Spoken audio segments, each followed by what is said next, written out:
Guys, point of view. Konti na lang yung mga lalaking may ganitong pananaw.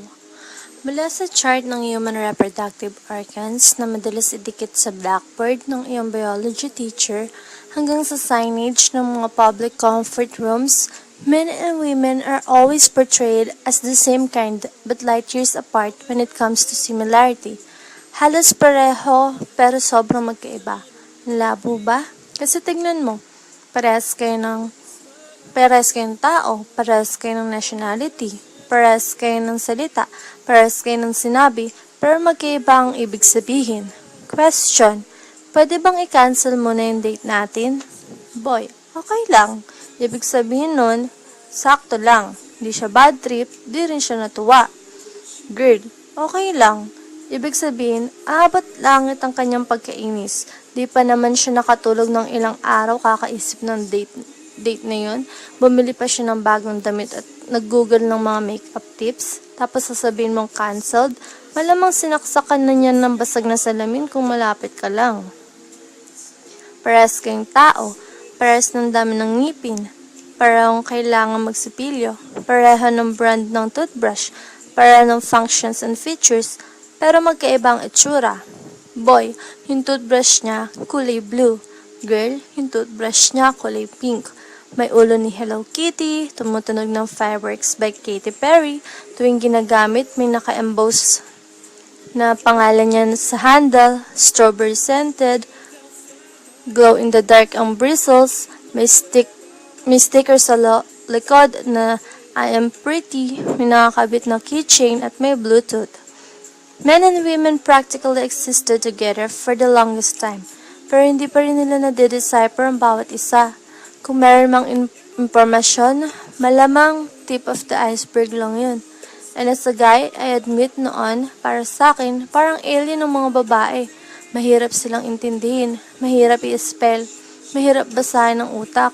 Kaya nga daw pangalan ng mga babaeng ibinibigay sa isang bagyo o sama ng panahon.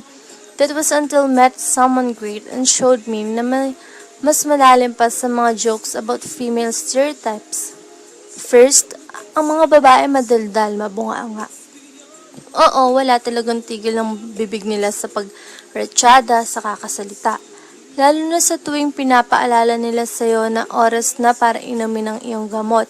Kapag nagtatanong sila kung kumain ka na ba. Kapag ginigising ka nila sa umaga upang hindi malate at iyaing mag-almusal. At sa mga pagkakataong nag-aalala sila sa'yo, tinatanong kung nasaan ka na. Walang duda, madaldal nga. Hayaan mo na. Balang araw siguro, magbabago din sila. Tipong maririnig mo lang oo, hindi, at pwede. Para kayo naglalaro ng Pinoy henyo, romantic siguro ng buhay nyo nun, no? Second, ang mga babae masyadong sentimental. Sinabi mo pa, tandang-tanda nga nila ang petsa at lugar kung saan kayo unang nag-date. Sinulat niya din sa kanyang diary kung ano ang ginawa nyo. Nakatago at ingat na ingat siya sa mga larawan yung dalawa. Daig niya pang Smithsonian sa pag-aalaga ng mga iniregalo mo at kahit kailan din niya nalilimutan ng mga importanteng okasyon tulad ng anniversary, monthsary, weeksary o birthday mo. Nakakainis, diba? Okay lang yan. Malay mo, next time di na siya ganun. Tipong iaasa na lang niya sa Facebook ang pag-aalala ng iyong kaarawan. Tapos tamang post na lang sa wall mo ng happy birthday. Third, ang mga babae emotional. They cry about movies. They get teary with a romantic novel. They blush and gasp upon seeing a picture of a cute dog or a cuddly baby. Bakit pa ganun sila? Buti na lang tayo hindi. Kinikim-kim lang natin lahat ng emosyon sa loob hanggang sa sumabog at atakin sa puso o di naman kaya magpapakalasing tapos magwawala at maghahama ng thumb wrestling.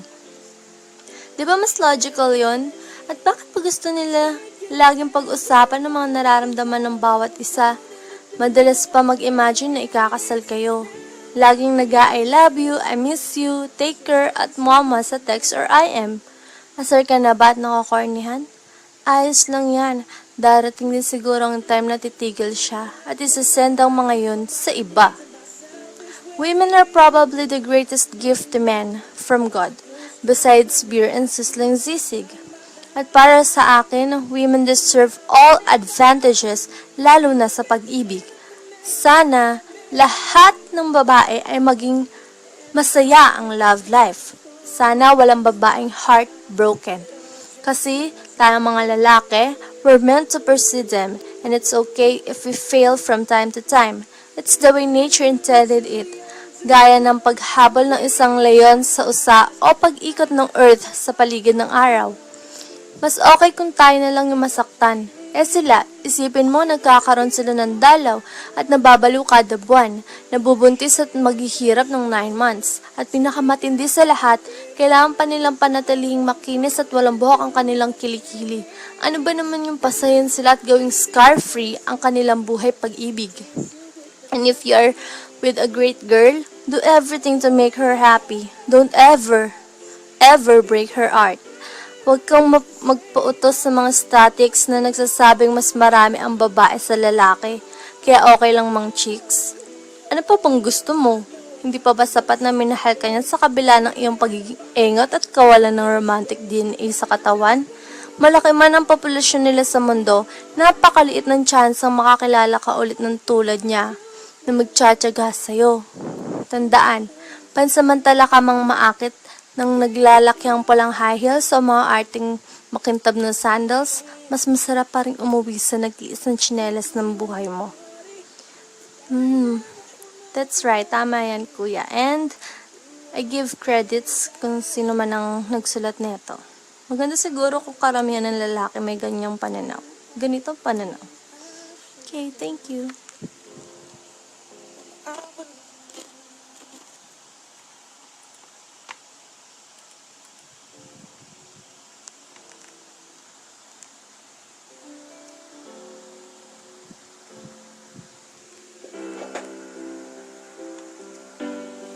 Same bed, but it feels just a little bit bigger now.